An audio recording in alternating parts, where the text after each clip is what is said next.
Chers amis, la parashat Berukotai, nous arrivons ici à un pasouk où il est écrit donc, pasouk va, Venatati Shalom Baaretz. Et je donnerai donc la paix, j'amènerai la paix sur la terre. Rabbi Nachman nous enseigne, Avira d'Eretz Israël, markim comme il est écrit dans la Gemara, que l'air d'Eretz Israël rend intelligent.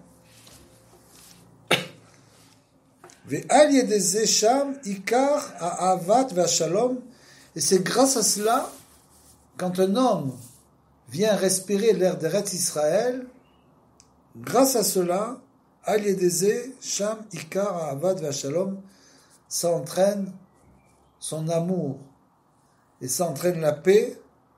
Ve'talui rak beshlemut hadaat ve'achokma, et tout ça bien sûr naturellement comme d'habitude des fonctions de la connaissance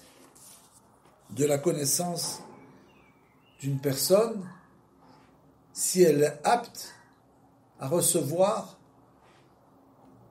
justement cet air qui rend intelligent. Ça dépend naturellement toujours du libre arbitre et du kéli, du travail que l'homme a fait dans ce monde. Puisque cette notion-là, Rabbi Nachman nous explique que même du temps de la galoute,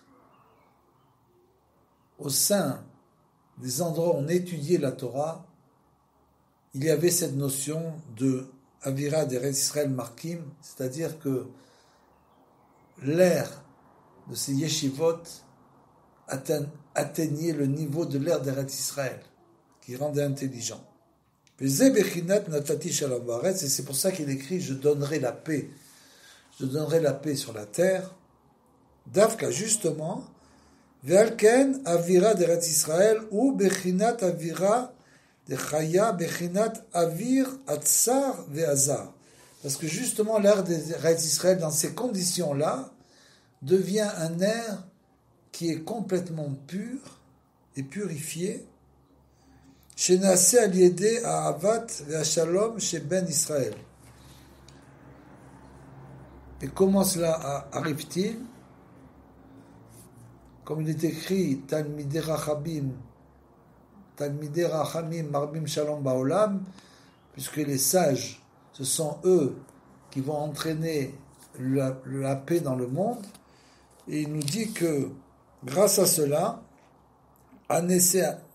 chez Al-Yeda Avat Shalom, chez Ben Israël, ça va entraîner donc la paix dans le peuple d'Israël, une chose qui est extrêmement, extrêmement importante. C'est pour ça qu'il faut toujours tendre vers la paix et chercher les points positifs. Comme nous dit Rabbi Nachman, même chez quelqu'un qui est complètement dépravé, entre guillemets, un rachat gamour, il nous dit, même celui-là, tu dois essayer de trouver des points positifs. Pourquoi? D'abord, pour que l'homme soit en paix avec les autres, bien sûr, et qu'il soit aussi en paix avec lui-même. Qu'il n'y ait pas tout le temps des tiraillements intérieurs du fait qu'il ne voit pas ses points positifs. Ve'alken derer sham olim kol atfilot. Et c'est pour cela que de là-bas, d'Eretz Israël, c'est de là-bas que montent toutes les prières vers le ciel, la Shamaïma. Ki dibouré atfila nishmaim ve'olim sham limchon shebatam ve'en mi shebalbel otam. Parce que toutes ces paroles qui montent à partir de l'air d'Eretz Israël vont pouvoir monter de manière pure, sans qu'elles soient embrouillées d'aucune manière, mais achar shavira sham sar vezar, parce que là-bas, en Eretz Israël, l'air est complètement pur. C'est donc de là-bas que vont pouvoir monter, s'élever toutes les tfilotes. Comme on le sait que la Shrina n'a jamais quitté le Kotel Amaravi, c'est-à-dire que du Kotel, la Shrina ne s'est jamais séparée, et c'est donc de là que l'endroit où montent toutes les tfilotes. Et par la suite, il est écrit, un peu dans le même sujet, Ani Hashem, Elokechem asher otseti etrem eretz Misraim, je suis l'Éternel votre Dieu qui vous a sorti d'Égypte, mais yot lahem avadim, pour que vous soyez mes serviteurs, ve'eshbor motot ulchem, et sachez ce que finalement je casserai votre joug, ve'oler itrem, et je viendrai avec vous, le joug bien sûr de la galoute, puisque Olotulchem ve'oler itrem comme iyut, et j'irai avec vous, la tête relevée. Et sur la fin du pasuk, ve'oler itrem comme iyut, Rabbi Nachman nous enseigne que Rashi ici nous dit que bimakom zekoufa, c'est-à-dire que finalement c'est comme si qu'après l'exil, 2000 ans d'exil, où nous étions toujours dans des situations difficiles, où nous avons été obligés de baisser la tête de nombreuses fois, finalement, quand on revient en Eretz Israël, on peut relever finalement la tête. Kizé amikre ne'emar le'inyan Eretz Israël.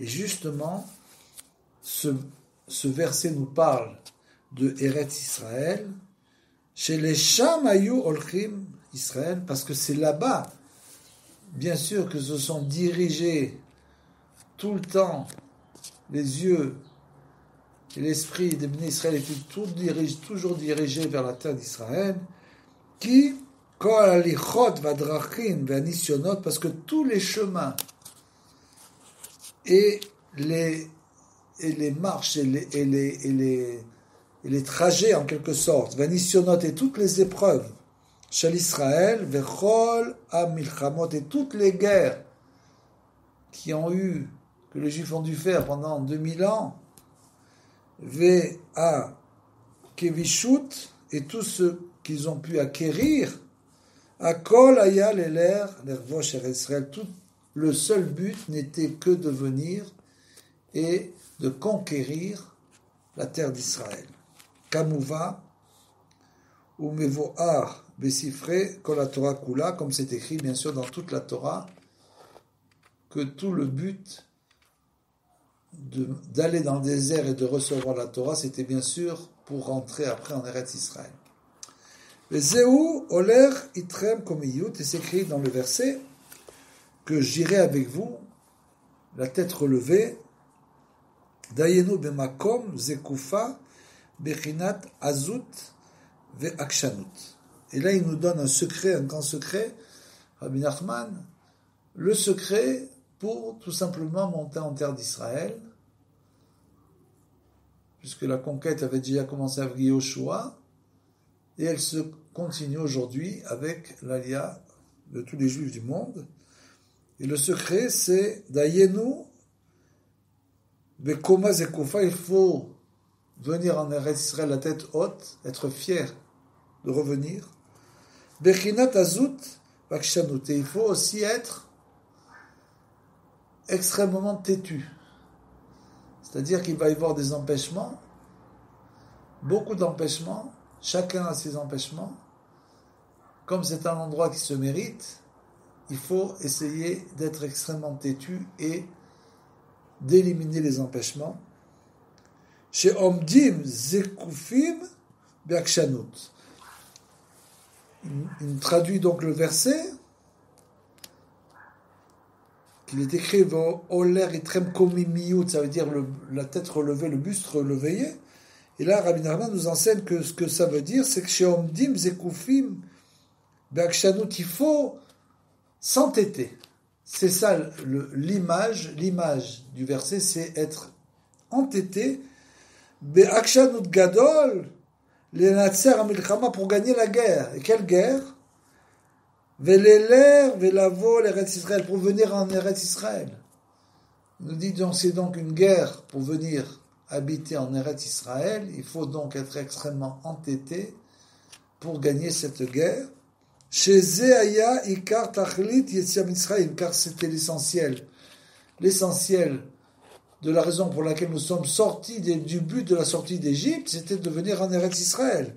Qui efshar lavo l'Eretz Israël, venansa al milchama, car il est impossible, nous dit Rabbi Nachman, de venir habiter sur la terre d'Israël et de gagner donc cette guerre.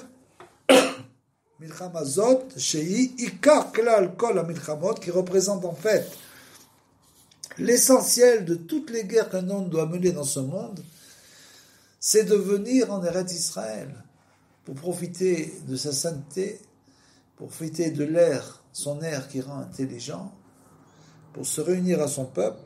Nasser milchama zot shei ikar klal kol ha-milchamot shei ha-israéli, donc de l'Israéli, qui doit finalement, puisqu'on le sait, comment Rabbi Nachman a souffert pour venir en Eretz Israël, juste pour goûter la sainteté d'Eretz Israël. Un voyage incroyable. Il a été fait prisonnier.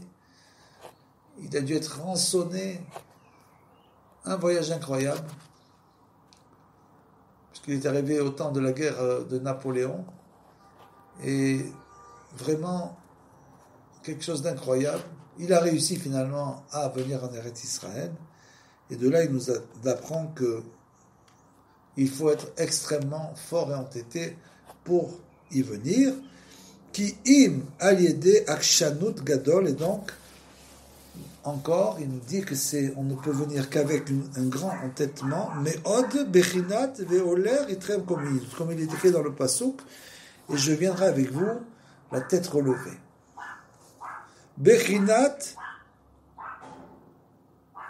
Tolichenu me'era komemiyut l'arsenu beme'era beme'em amen, et que nous viendrons tous la tête haute sur notre terre et de nos jours.